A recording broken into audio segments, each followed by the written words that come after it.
Hi, and welcome back. Welcome to this Thursday's program, which falls on the 23rd day of February, which falls on a pretty nice day in the neighborhood. We've got some more nice weather in store, and certainly some warmer temperatures, still pushing near 80.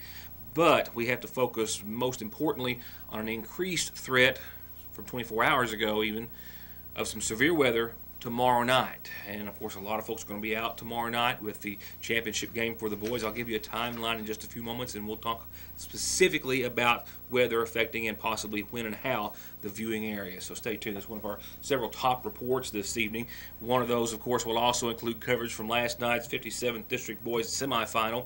I think I've got about 12 pages of note. I think I have almost 4 hours of edit time in the highlights that I'm going to bring you because it was just that great of a game.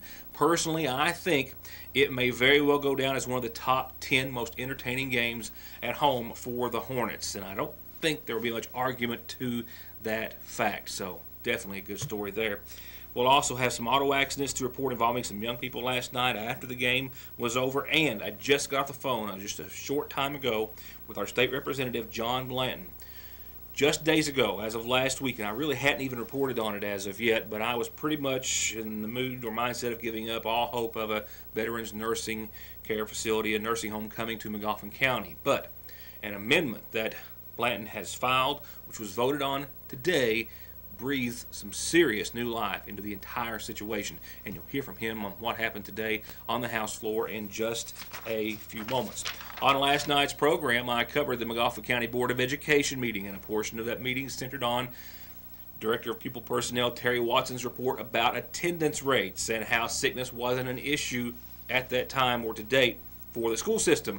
Well, my report last night would have been 24 hours since the meeting took place, and now another 24 hours later, a big turnaround, and as most everyone knows, school has been canceled in Magoffin County on tomorrow. And I spoke with Superintendent Scott Helton today, who stepped just outside of a meeting long enough to call me to learn that indeed a big difference has been made in attendance rates in the last 24 hours. Day before yesterday, basically, they had, as I reported to you last night, about a 90 to 91 percentile as far as attendance rates goes. They had 3 schools out of 5 in the 90% percentile range, 2 in the 80s. Anything below 90 is hard to deal with. They just really can't sustain themselves very long. Anything below 91, 92%, especially getting below 90. But in the past 48 hours, Helton confirmed that indeed attendance rates tanked, and now we've got 3 schools in the mid-80s and 2 in the low 90s. Harold Whitaker Middle School and South Magoffin Elementary specifically at around 81 and 84% yesterday and today. So tomorrow, as you've more than likely been made aware of by now, classes have been canceled in lieu of that fact, hoping to get in, disinfect all the schools over the course of the weekend. And it was very hard, they tell me, to call off classes tomorrow in lieu of the district game, but it had to be done. We've missed 4 days of school thus far. Tomorrow will make 5 in comparison to 16 days of all of last school year. Right now, with tomorrow, that puts us out on May the 16th, pending no other sickness, weather, or any other situations. Counting spring break, that is still very well in the calendar, that only leaves about 9 weeks of school left. Here's a quick look at your weather, more in-depth outlook in just a few moments, but here is why the National Weather Service and we are advising everyone to keep an eye out tomorrow night, as data does indicate that there is a severe thunderstorm threat for tomorrow night, and it has increased from 24 hours ago. We've got 2 systems colliding. More on that in a few moments. Temperatures pushing the 80s tomorrow, upper 70s, and then taking a drastic drop by Saturday because of the front approaching. With that, severe thunderstorms will be possible across all of eastern Kentucky tomorrow night, with the greatest threat near and north of I-64. The timing, right now, they're outlining the severe threat to begin around 9 o'clock tomorrow night from Flemingsburg to Somerset, with storms working their way east through the remainder of the night. So any early travel, we should be okay. The severe weather threat will end in far eastern Kentucky around 3 o'clock Saturday morning. Primary threat, winds gust upwards of 60 miles per hour along that line in front, with scattered tree damage possible, and of course some isolated power outages are possible as well. Hail also possible, less than an inch, but possible certainly, and a brief isolated tornado cannot be ruled out at this point. As far as rainfall totals, not a big one. We're talking about a half an inch or less, except in some areas, so flooding is not a concern. It's going to be wind and possibly hail and that small, very small, but still tornadic threat. We'll have more on that in just a few moments, and more headlines, big ones, coming up in just a second or two. To get high-speed internet on their state-of-the-art fiber optic network for all of your home and business solutions, or to watch TV without a contract on over 200 digital channels with superb quality, or stay connected with family and friends with 24/7 telephone service you can always depend on, contact Foothills Broadband today. Or just click on their link to the right to find out how they're working to provide the latest in communications at affordable prices with exceptional service at Foothills Broadband. The fight to bring a veterans nursing care facility, a nursing home to McGoffin County has been one that's been waged now for a few years. State Representative John Blanton, since taking his seat at the first of the year, has picked up that fight running. And to be honest, it was looking, though, before that as though we were not going to see this facility happen. A lot of legislators, a lot of other interested parties pushing very hard to see the last 137 seats, or beds, I should say, up for grabs, placed in a Bowling Green facility to be constructed. McGoffin County, and a big push from Larry Lanning and so many other veterans and local government officials, well, they've been waging that war for some time. And now we have a bit of light at the end of the tunnel. It comes from an amendment to a bill, to House Bill 13. That amendment created and drafted by State Representative John Blanton. His amendment voted on earlier today. From the Capitol, he gave me this interview just a few moments ago. House Bill 13, which is the bill that Bowling Green had filed seeking funding for their nursing home, had passed through two committees and made it to the House floor. The bills that I had filed have not been or are not going to be heard in committee, and so that left us trying to work on Bowling Green's bill to benefit McGoffin County as well. And so what I did, I first filed an amendment splitting the nursing homes between the remaining 137 nursing home beds between the two locations. That amendment was going to be met with resistance from the majority of the House. It was going to cause a great division. We whipped votes on it, and we seen that we weren't going to be able to defeat that, get that amendment added. So what I did then was I reached out to the House leadership and I met with them and I explained my position, my belief that we were in fact the area with the greatest need for the nursing home, and we came to a compromise that is beneficial to McGoffin County. And so the House leadership had me file a second amendment, a friendly amendment to the bill that says that it's the desire of the General Assembly that all remaining beds, Bowling Green will be getting 90, that leaves 47 beds in the allotment. So all the beds in the allotment and any remaining, any new beds that may be allotted would be assigned to McGoffin County for the next nursing home. With that being said, the one nursing home in Wilmore currently has 75 beds that are empty, and there are plans in the works to remodel, privatize many of those rooms, and the extra beds from that remodeling will be moved back into the allotment. So it will be more than 47. What exact number we don't know, but it will be more than 47. So what this does, it keeps us in the hunt, if you will, to get us a nursing home in McGoffin County. It gives us priority once that Bowling Green is completed and comes off the list. Then McGoffin County will be the next one to file an application to be put on that priority list, and that will ensure us the ability on down the road that we are going to get a nursing home there. It's just going to take a little while. And my choices came down to that, or we get nothing. And I wasn't about to walk away from the table and leave those 47 beds there for somebody else to get, plus the new allotment that's expected to be coming in. I wanted to ensure that McGoffin County was going to get a nursing home, so I took advantage of the opportunity to work with a compromise And rather having a divided house and a knockdown, drag out battle, if you will, on the House floor, the bill with my friendly amendment passed unanimously. So today, all veterans across the Commonwealth of Kentucky comes out winners. Those in the Southwest and those in the East. We're all going to get our nursing homes, so it was a win-win for everybody, and therefore we all come together in a bipartisan manner and got this bill passed through the House today. So from here, it would have to go on to the Senate, and have you had any input as to how it might be received when it gets there?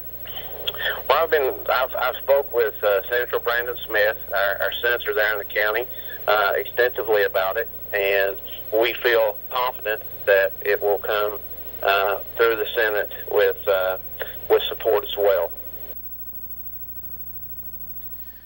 I have arrangements to meet with Blanton over the course of the weekend on this and a few other issues and topics. We'll be sharing those with you next week. Now let me share a couple of birthdays with you via tonight's McGoffin Farm Bureau community calendar. The first says, please wish Wilma K. Kraft a happy birthday. So Wilma Kraft, happy birthday. And tagged on to it, it also says, special birthday wishes tonight going out to Donald Mullins. A happy birthday wish from Brenda and a whole lot of family and friends to Donald Mullins. And we've got one more birthday wish rolling in tonight for what appears to be a now 8-year-old. Happy birthday wishes going out tonight to Isabella Cottle. Happy 8th to you from Michelle, from Alicia, from Dawn, family, and friends. Happy 8th birthday, Isabella Cottle. A couple of quick reminders. First off, the graduating class of the Sagersville High School, the class of 67 that is, has a reunion meeting planned to talk about their 50th this coming Monday, 6 o'clock at the McGoffin County Rescue Squad. And remember, this is your invitation to a night of praise hosted by IJN Ministries here in Sagersville. It's Saturday evening at 7 with Anointed Hearts and Heaven's Sake. It's free, and you're invited to join them at the Lloyd M. Hall Community Center in downtown Sagersville. And anytime you've got calendar announcements, birthdays, and anniversaries too, this is exactly how you can get them on the program. All you have to do is tell me, I'll tell everybody else. Turning to funeral service announcements for this Thursday, we now have services that have been put together in honor of Melania Joelle Helton, infant daughter of Tanika Helton, who passed away on the 21st. Visitation will be at 11 o'clock in the morning, and that will be just before the services, which will begin at 1 o'clock from the McGoffin County Funeral Home. And Alma McKenzie of Cincinnati, Ohio, formerly of Sagersville, has passed away. Arrangements still being made by the family to be announced soon by the Sagersville Funeral Home.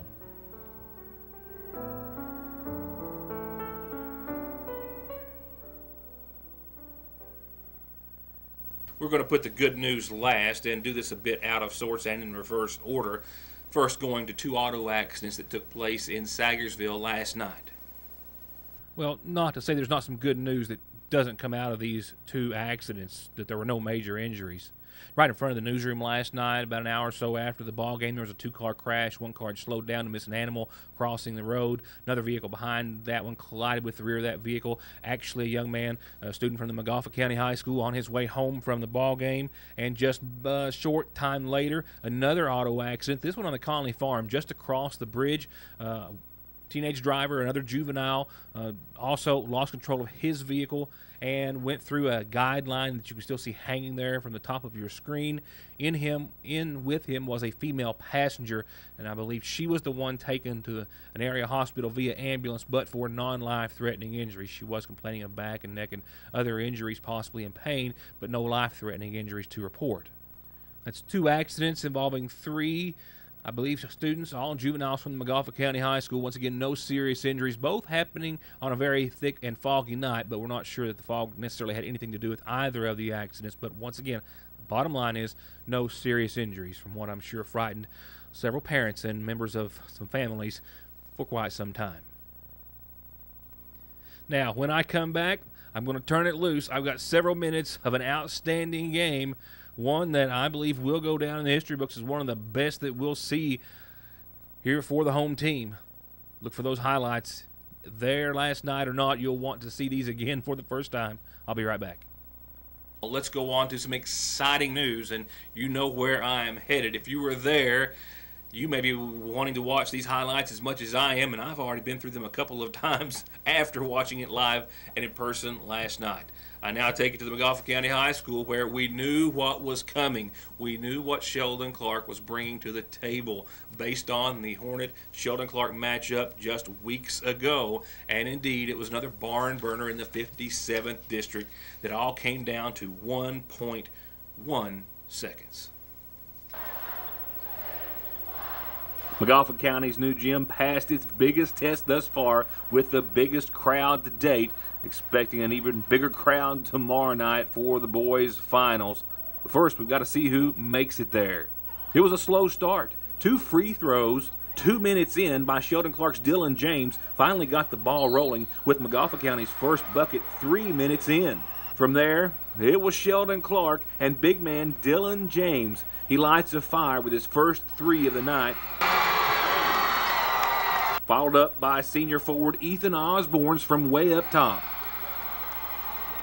And something we've hardly seen but saw a lot of last night, McGoffin County, the one struggling against size. Point proven, Trey James, 8th grader Trey James, number 33, stands above the crowd with an easy toss to older brother Dylan for what he makes look like an easy 3.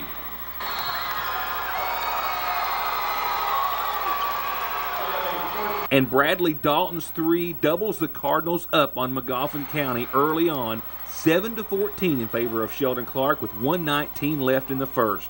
But Jaron Lovely's rebound off his rimmed-off 3 keeps McGoffin County in the early hunt, bringing it up to 11-14 after 1 quarter. Starting the second, McGoffin County goes 1 of 4 with Lovely working his way inside in the first minute and a half, with Nolan Arnott making good on the block shot to get the Hornets within 1. And even with that size advantage Sheldon Clark had for McGoffin County to deal with, McGoffin County is still even at 15 at 5 minutes. A tie that was short-lived, with Ethan Osborne's big 3 adding up to a 5-point Cardinal lead, with the first half ticking down to a 3-point game, led by the Cardinals.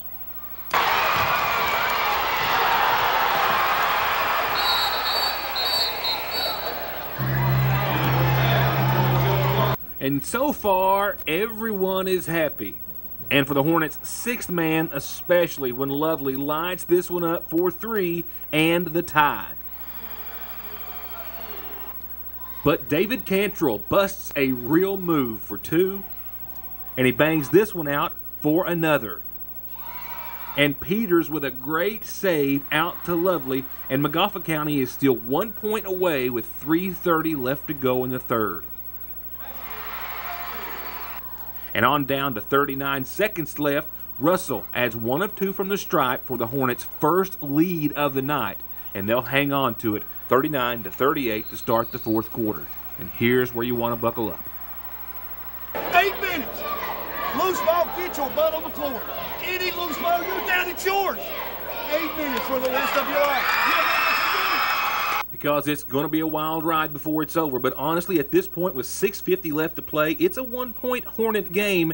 And with a bunch of shots that wouldn't fall and big blocks by the Cardinals, it feels like McGoffin County's down by 10. And then Bradley Dalton bounces one in off the iron, and Osborne comes up with the ball kicked out off the rim, and in a mad scramble for possession, the Cards come up with a killer save and a killer tray by James, and Sheldon Clark is rolling with momentum.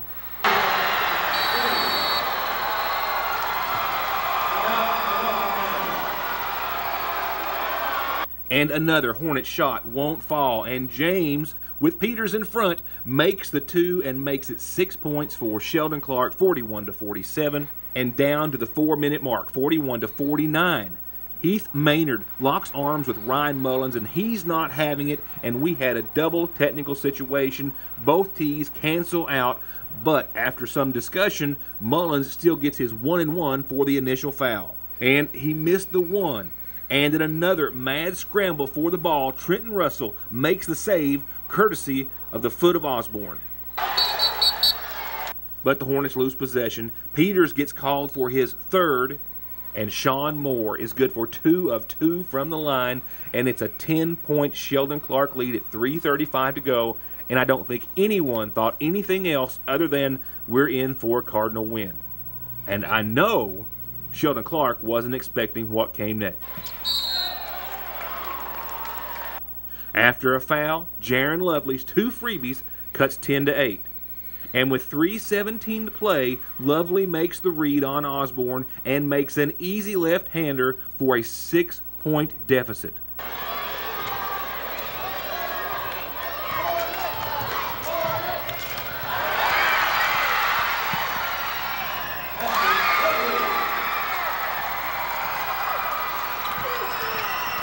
And then it's Russell's turn to make the read, this time on James, and he draws a trip for 2.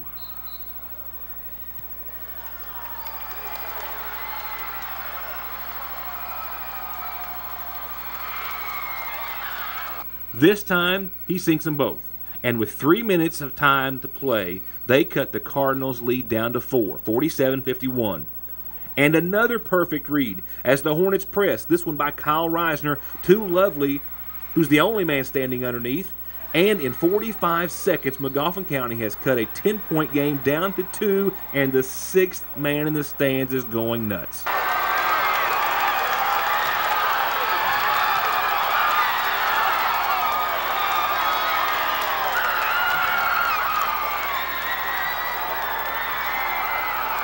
And if ever there's been an exclamation mark put on a 10-0 run in a 57th District tournament where a trip to the region was at stake, this would be it. Ryan Mullins with the read, the steal, the drive, and the slam. And Magoffin County covers 10 points of ground in 75 seconds. And the Cards inbound with 2:30 to go. James in the driver's seat. He looks for his spot, but after he puts it up and it bounces twice off the rim, Mullins pulls it down. It's out to Lovely. He drives. He works his magic around Bradley Dalton, and a 12-0 run turns into a 2-point Magoffin County go-ahead. Now, with 2 to go, it's James back in control, and this time he goes to the inside. He lays this one up, and we're all tied up again. Now down to 1:45, Magoffin County slows it down. It's time to burn a little time off the clock. It's too early for the Cardinals to foul, and with enough timeouts in his back pocket, Coach Russell burns one, and almost 30 seconds off the clock in the process. Now we're down to 1:10 to go. Same game, Hornets using the clock. This time the runaround gets it all the way down to 26.5 seconds to play before Coach Russell calls another TO. It's still 53-53, and we're going to overtime unless the Hornets can score or Sheldon Clark comes up with the ball. All right, here we go. Peters in to Lovely. Lovely looking for an in when the time is right.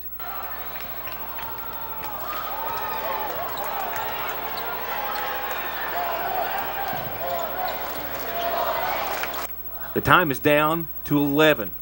He makes his move. He moves in. It's not going to happen. But he comes out of the mix with the ball at 4.8 to go. He goes back in and under for the winner, but there's nowhere to go. He sees all red. He does see Peters is there. Peters tries to put it up and is fouled with 1.1 seconds to play. So now let's think about this. Think about the pressure Peters must have felt stepping up to the line, and what he must have felt when he missed the first half of 2 with the game riding on his second shot. And now let's think about what he must have felt like when the second one rolls through, and with 1.1 ticks to go, Magoffin County takes a 1-point lead, most assuredly going on to the 15th region. 1.1 seconds possible, but at this point, a mere formality for Sheldon Clark and Magoffin County.